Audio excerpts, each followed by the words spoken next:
दुष्ट वाचाल गंधर्व क्रोंच, जा, मैं तुझे अपनी तप शक्ति से शाप देता हूं।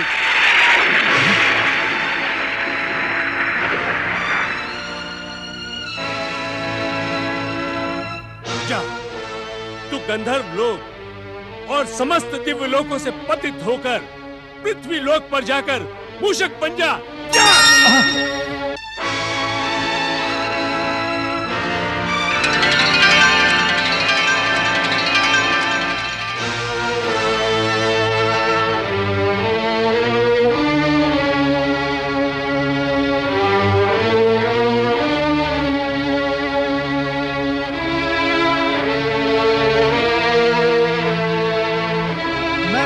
बनकर भी तुम जैसे ऋषि मुनियों को शांति से नहीं रहने दूंगा। मैं तेरे इस शाप का भयानक प्रतिशोध दूंगा ऋषि।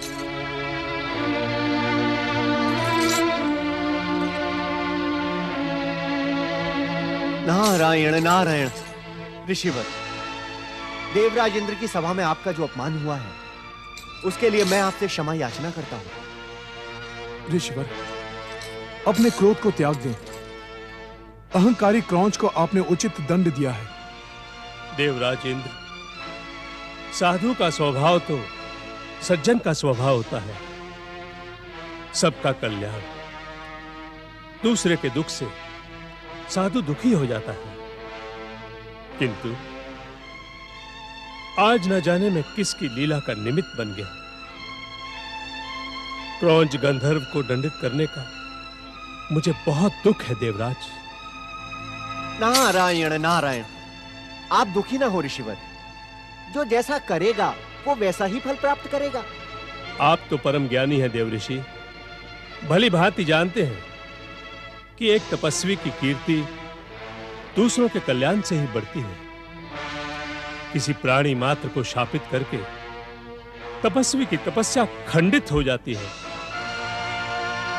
कितनी कठोर तपस्या के पश्चात परमदेव श्री महागणेश की कृपा से मुझे सदेह हर दिव्य लोक में जाने की सिद्धि प्राप्त हुई थी।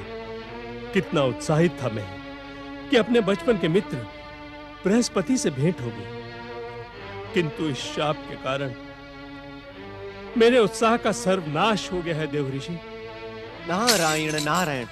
ऋषिवर, आपकी तप सिद्धि और आपका उत्साह पूर्वव्रत स्थिर रहेगा यदि आप क्रौंच गंधर्व के उद्धार का उपाय बता दें। मित्र, उद्दंड की उद्दंडता को गुरु ही दंडित करता है, किंतु क्षमा करने का अधिकार भी तो गुरु के पास ही सुरक्षित है।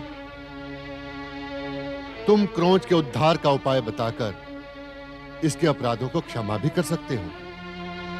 आप सत्य कह रहे हैं मित्र।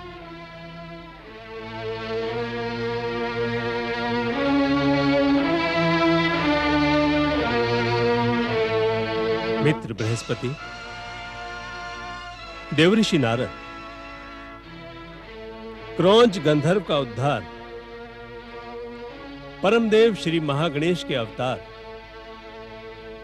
एक दंत दयावंत गजानन श्री गणेश ही कर सकते हैं। नारायण नारायण। मुझे क्षमा करें मित्र बृहस्पति। आपके आग्रह और आदेश के पश्चात भी मैं एक क्षण के लिए भी स्वर्ग लोक में नहीं रुकूंगा।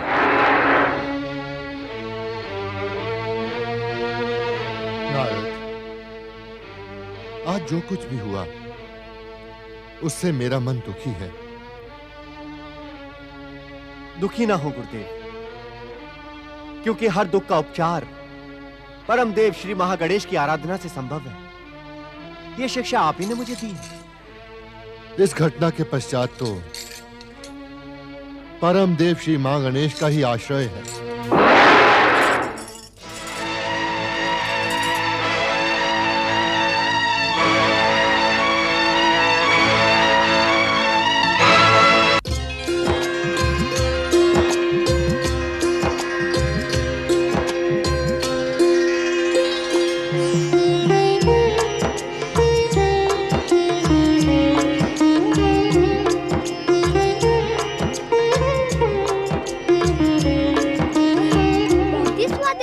माता।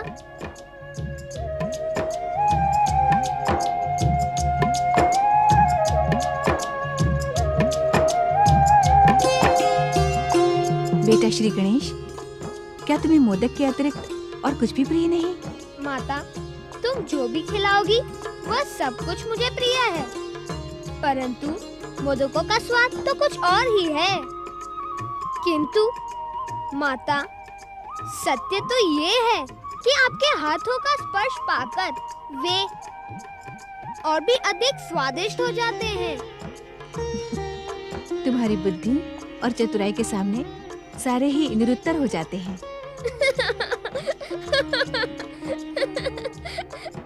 इसमें मेरा कुछ नहीं माता, सब तुम्हारी कृपा का ही परिणाम है, क्योंकि पुत्र तो माता का ही प्रतिरूप होता है। माता के संस्कारों से ही उसकी बुद्धि और विवेक का विकास होता है। एक बात तो बताओ माता। एक नहीं, अनेक बात पूछो पुत्र। माता, क्या तुम बड़े भैया कुमार कार्तिकेय को भी इसी प्रकार मोदक खिलाती थी? श्री गणेश, तुम्हारे बड़े भैया कुमार कार्तिकेय को मेरे साथ अधिक समय तक रहने का अवसर ही नहीं मिला। ऐसा क्यों माता? कुमार को तो धर्म और ज्ञान में विशेष रुचि है। इसी कारण वो तुम्हारे पिताश्री से आज्ञा लेकर अगस्त्य मुनि के साथ दक्षिण दिशा की ओर चला गया। तो तुम कुमार भैया को बुलाती क्यों नहीं? कुमार का कैलाश लौटना तुम्हारे पिता महादेव शिव की इच्छा के बिना संभव नहीं है। क्या पिताश्री भैया कुमार के कैलाश लौटने के इच्छुक नहीं? नहीं पुत्र, स्वामी तो तुम्हारी ही भांति कुमार से भी अनन्य प्रेम करते हैं, किंतु वो कुमार के धर्म और ज्ञान के मार्ग में बाधा नहीं उत्पन्न करना चाहते। और कुमार भैया की क्या इच्छा होती होगी? माता पिता की स्नेह छाव में आने की इच्छा किस पुत्र को नहीं होती पुत्र गणेश, किंतु हर पुत्र को आकार प्राप्त करने के पश्चात अपने भविष्य का निर्माण स्वयं करना पड़ता है।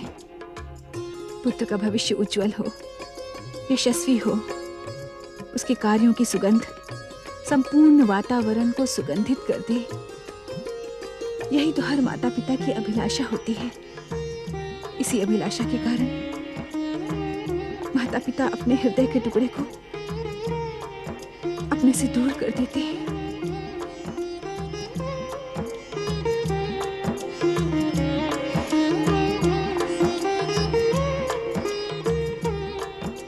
मैं तुम्हारी पीड़ा को समझता हूँ माता, तुम तनिक भी चिंता न करो। मैं शीघ्र ही कुमार भैया को कैलाश लेकर आऊंगा। हाँ माता, परम सत्य। बड़े भैया कार्तिकेय इतने विशाल कैलाश में अकेले हैं, इनके साथ खेलने वाला भी तो कोई होना चाहिए ना। भैया कार्तिकेय के संग खेलने का आकर्षण मुझे शीघ्र अवतार धारण करने के लिए विवश कर देगा। आप निश्चिंत रहे माता, मैं शीघ्र ही अवतार धारण करूंगा। क्या भैया कुमार की स्मृतियों में खो गई माता?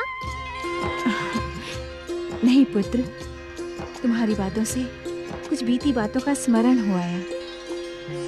मेरे वचन पर विश्वास रखना माता, मैं शीघ्र ही कुमार भैया को कैलाश लाकर तुम्हारी पीड़ा का अंत करूंगा। मुझे तुम्हारे वचन ही नहीं, कथन पर भी पूर्ण विश्वास है पुत्र गणेश।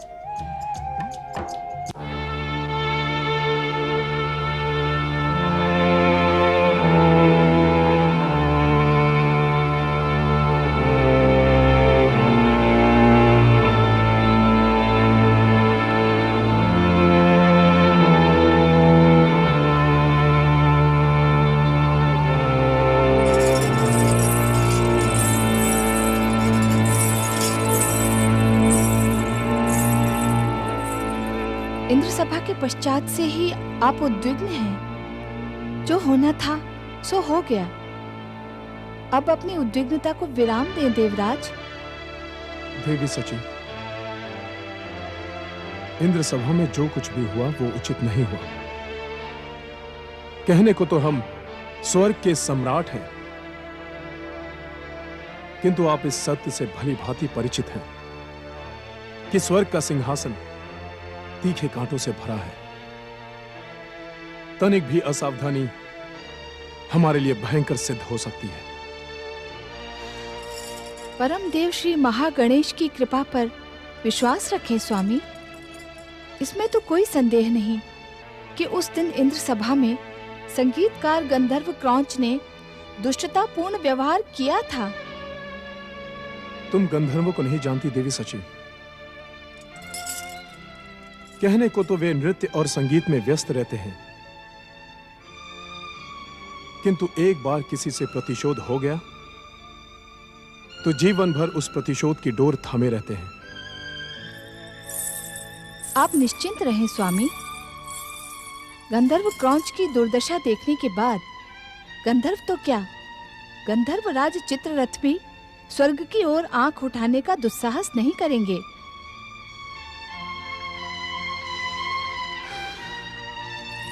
किंतु इस सारे घटनाक्रम में दोषी है स्वर्ग अप्सरा रंभा।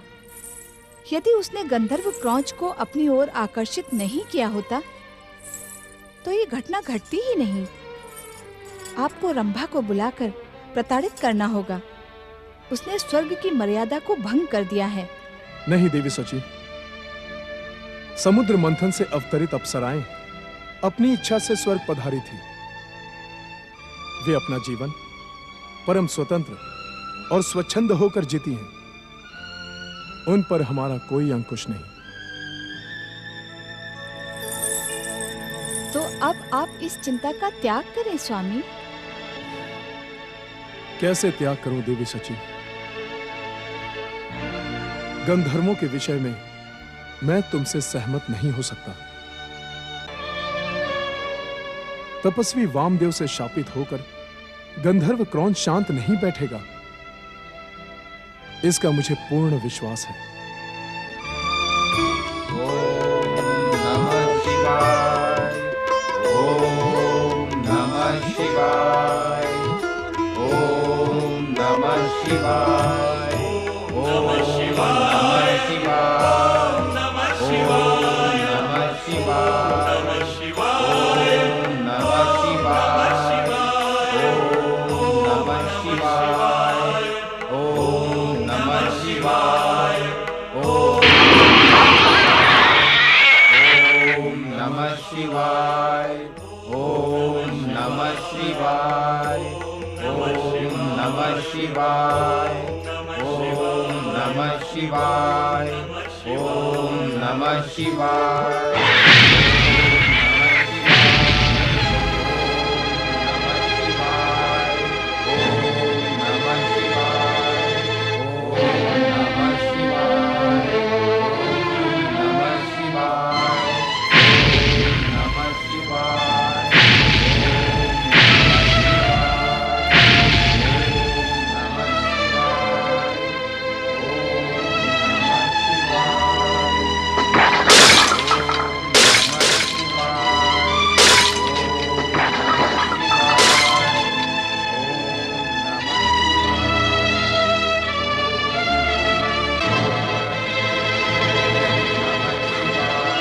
अरे मूषक,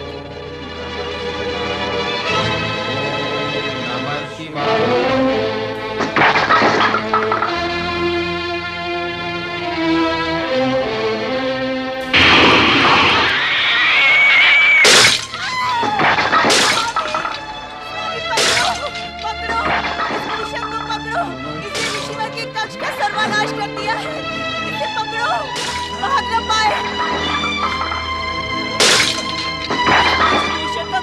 करे स्वामी, अन्यथा ना हम रहेंगे ना हमारा आश्रम। कहाँ?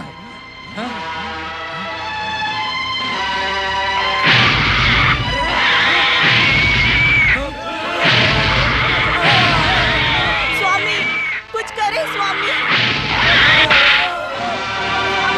स्वामी देखिए, स्वामी, स्वामी।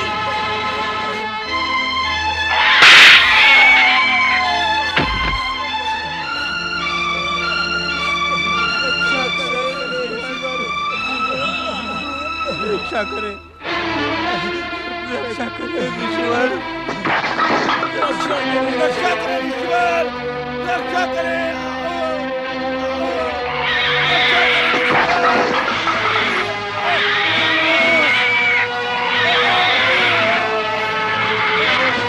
हम इस दुष्ट को जीवित नहीं छोड़ेंगे। इसने हमारे आश्रम की शांति को भंग किया है, इसे हम मार देंगे। नहीं शिष्यों नहीं, हमारे आश्रम में किसी प्राणी की हत्या नहीं होगी।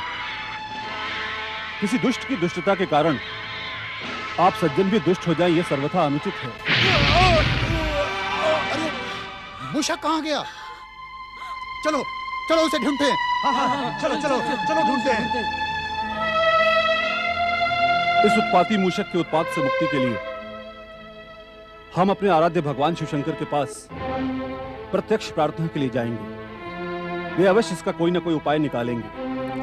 आपका कथन सर्वदा उचित है स्वामी। इस दुष्ट मूषक से हमें महादेव ही मुक्ति प्रदान करवा सकते हैं। तो विलंब न करें देवी वत्सला, आइए शीघ्र कैलाश चलें। चलिए। रक्षा करें ईश्वर, रक्षा करें, रक्षा करें ईश्वर, रक्षा करें, रक्षा करें, स्वामी स्वामी स्वामी